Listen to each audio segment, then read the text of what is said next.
visit. Story of My Life by Helen Keler. Read by Maria Euther on June 6, 2006 in London, England. Dedicated to Alexander Graham Bell, who has taught the deaf to speak and enabled the listening ear to hear speech. From the Atlantic to the Rockies, I dedicate this story of my life. Chapter 1. It is with a kind of fear that I begin to write the history of my life. I have, as it were, a superstitious hesitation in lifting the veil that clings about my childhood like a golden mist. The task of writing an autobiography is a difficult one. When I try to classify my earliest impressions, I find that fact and fancy look alike across the years that link the past with the present.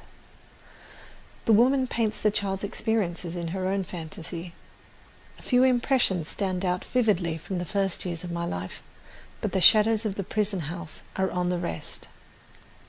Besides, many of the joys and sorrows of childhood have lost their poignancy, and many incidents of vital importance in my early education have been forgotten in the excitement of great discoveries. In order, therefore, not to be tedious, I shall try to present in a series of sketches only the episodes that seem to me to be the most interesting and important. I was born on June 27, 1880, in Tuscumbia, a little town of northern Alabama.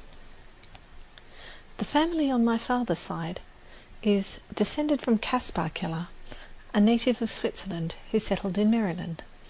One of my Swiss ancestors was the first teacher of the deaf in Zurich and wrote a book on the subject of their education, rather a singular coincidence, though it is true that there is no king who has not had a slave among his ancestors, and no slave who has not had a king among his. My grandfather, Caspar Keller's son, entered large tracts of land in Alabama and finally settled there. I have been told that once a year he went from Tuscumbia to Philadelphia on horseback to purchase supplies for the plantation, and my aunt has in her possession many of these letters to his family, which give charming and vivid accounts of these trips. My grandmother Keller was the daughter of one of the Lafayette aides, Alexander Moore, and a granddaughter of Alexander Spotswood, an early colonial governor of Virginia. She was also second cousin to Robert E. Lee. My father, Arthur H. Keller, was a captain in the Confederate Army, and my mother, Kate Adams, was his second wife and many years younger. Her grandfather, Benjamin Adams, married Susanna E. Goodhue and lived in Newbury, Massachusetts for many years. Their son, Charles Adams, was born in Newburyport, Massachusetts, and moved to Helena, Arkansas. When the Civil War broke out, he fought on the side of the South and became a brigadier general.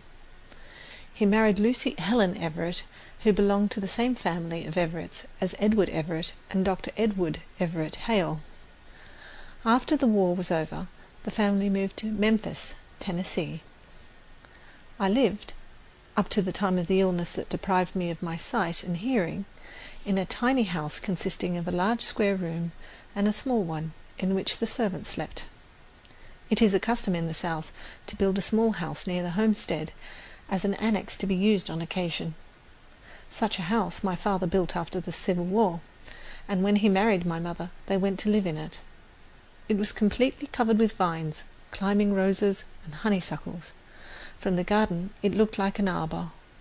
The little porch was hidden from view by a screen of yellow roses and southern smilax. It was a favourite haunt of hummingbirds and bees. The Keller homestead, where the family lived, was a few steps from our little rose bower. It was called Ivy Green, because the house and the surrounding trees and fences were covered with beautiful English ivy. Its old-fashioned garden was the paradise of my childhood. Even in the days before my teacher came, I used to feel along the square, stiff boxwood hedges, and, guided by the sense of smell, I would find the first violets and lilies. There too, after a fit of temper, I went to find comfort and to hide my hot face in the cool leaves and grass. What joy it was to lose myself in that garden of flowers, to wander happily from spot to spot, until, coming suddenly upon a beautiful vine, I recognized it by its leaves and blossoms. and knew it was the vine which covered the tumble-down summer house at the farther end of the garden.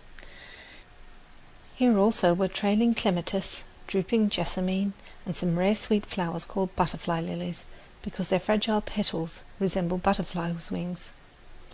But the roses, they were the loveliest of all. Never have I found in the greenhouses of the north such heart-satisfying roses as the climbing roses of my southern home.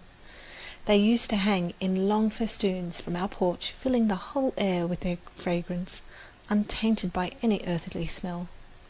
And in the early morning, washed in the dew, they felt so soft, so pure, I could not help wondering if they did not resemble the asphodels of God's garden. The beginning of my life was simple, and much like every other little life. I came, I saw, I conquered, as the first baby in the family always does. There was the usual amount of discussion as to a name for me. The first baby in the family was not to be lightly named. Everyone was emphatic about that. My father suggested the name of Mildred Campbell, an ancestor whom he highly esteemed, and he declined to take any further part in the discussion. My mother solved the problem by giving it as her wish that I should be called after her mother, whose maiden name was Helen Everett. But in the excitement of carrying me to church, my father lost the name on the way, very naturally, since it was the one in which he had declined to have a part. When the minister asked him for it, he had just remembered that it had been decided to call me after my grandmother, and he gave her name as Helen Adams. I am told that while I was still in long dresses, I showed many signs of an eager, self-asserting disposition. Everything that I saw other people do, I insisted upon imitating. At 6 months I could pipe out, "How d'ye?" And one day I attracted everyone's attention by saying tea, tea, tea, quite plainly. Even after my illness I remembered one of the words I had learnt in these early months. It was the word water, and I continued to make some sound for that word after all other speech was lost. I ceased making the sound wah-wah only when I learnt to spell the word. They tell me I walked the day I was a year old.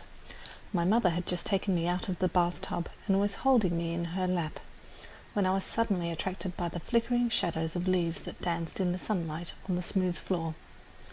I slipped from my mother's lap and almost ran towards them. The impulse gone, I fell down and cried for her to take me up in her arms. These happy days did not last long. One brief spring, musical with the song of robin and mockingbird, one summer rich in fruit and roses, one autumn of golden crimson sped by, and left their gifts at the feet of an eager, delighted child. Then, in the dreary month of February, came the illness which closed my eyes and ears and plunged me into the unconsciousness of a newborn baby. They called it acute congestion of the stomach and brain. The doctor thought I could not live. Early one morning, however, the fever left me as suddenly and mysteriously as it had come. There was great rejoicing in the family that morning, but no one, not even the doctor, knew that I should never see or hear again. I fancy I still have confused recollections of that illness. I especially remembered the tenderness with which my mother tried to soothe me in my waking hours of fret and pain, and the agony and bewilderment with which I awoke after a tossing half-sleep, and turned my eyes so dry and hot to the wall, away from the once-loved light, which came to me dim and yet more dim each day. But except for these fleeting memories, if indeed they be memories, it all seems very unreal, like a nightmare. Gradually I got used to the silence and darkness that surrounded me, and forgot that it had ever been different, until she came, my teacher, who was to set my spirit free. But during the first 19 months of my life I had caught glimpses of broad green fields, a luminous sky, trees and flowers, which the darkness that followed could not wholly blot out. If we have once seen, the day is ours, and what the day has shown. End of chapter 1. Read by Maria Euther. on June 6, 2006, in London, England.